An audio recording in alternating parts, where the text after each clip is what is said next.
కేంద్రంలో సంకీర్ణ ప్రభుత్వం ఏర్పడుతుందని బీఆర్ఎస్ అధినేత కేసీఆర్ అన్నారు. రాష్ట్రానికి ఒక్క పని చేయని కాంగ్రెస్ బీజేపీ ఎందుకు ఓటేయాలని పిలుపునిచ్చారు.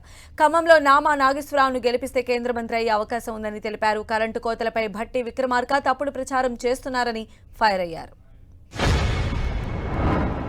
ఇక్కడ ఒక కేంద్ర మంత్రి ఉన్నాడు, ఒక ముగ్గురు ఎంపీలు ఉన్నారు, బీజేపీ పార్టీ ఉంది. ఈ రోజు నరేంద్ర మోడీ క్లియర్గా చెప్తా ఉన్నాడు, గోదావరి నదిని నేను ఎత్తుకొని పోతా, తమిళనాడుకు కర్ణాటక ఇస్తాను మాట్లాడుతూ ఉన్నాడు. ఒక్కడన్నా మాట్లాడుతున్నాడా? కేంద్ర మంత్రి కిషన్ రెడ్డి మాట్లాడుతున్నాడా? ముఖ్యమంత్రి రేవంత్ రెడ్డి మాట్లాడుతున్నాడా? మరి ఈ దద్దమ్మలు మనకు ఎందుకు అని నేను అడుగుతా ఉన్నా. కేంద్రంలో బీజేపీ 400 సీట్లు 370 సీట్లు గోవిందా, ఏం వస్తలేవు. 200 కూడా దాటే పరిస్థితి లేదనేది మొత్తం యావత్ ప్రపంచం కోడైకూస్తా ఉన్నది. దాదాపు 12 పార్లమెంట్ సీట్లు మనం గెలవబోతా ఉన్నాం.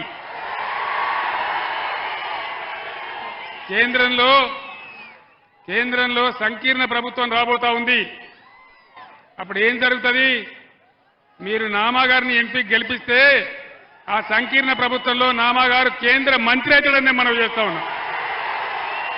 అంత పెద్ద లాభం మనకు జరుగుతుంది. కాంగ్రెస్ వాళ్ళు చెప్పేది, ఎందుకంటే చెప్పేది కాంగ్రెస్ వాళ్ళు, ఎన్టీఆర్ రాకముందు కాంగ్రెస్ వాళ్ళు చెప్పేది ఏం చెప్పేది?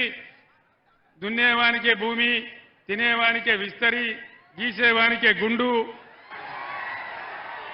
ఇక అమ్మను చూడు, ఆవు చూడ, బొమ్మను చూడు, గుద్దో గుద్దు అనేది.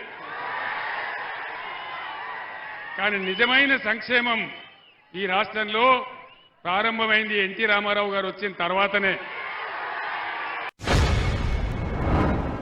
ఈ జిల్లాలో ఉన్న ఉప ముఖ్యమంత్రి కరెంటు మంత్రి భట్టి విక్రమార్క, ఆయన భట్టి విక్రమార్క కాదు, వట్టి విక్రమార్క.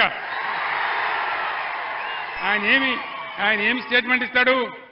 ముఖ్యమంత్రి కేసీఆర్ గారు అబద్ధాల కోరు, అబద్ధం చెప్తున్నాడు అని చెప్తాడు. ఇప్పుడు నా దగ్గర ఉన్నది కాగితం. నిన్న ఉస్మానియా యూనివర్సిటీలో అక్కడ చీఫ్ వార్డెన్ గారు ఒక సర్కార్ ఇష్యూ చేసిండ్రు. కరెంటు కోతలున్నాయి, నీళ్ల కొరత ఉంది, హాస్టల్ మూసేస్తున్నాం, మీరు ఇంటికి పోండి అని చెప్పించండి.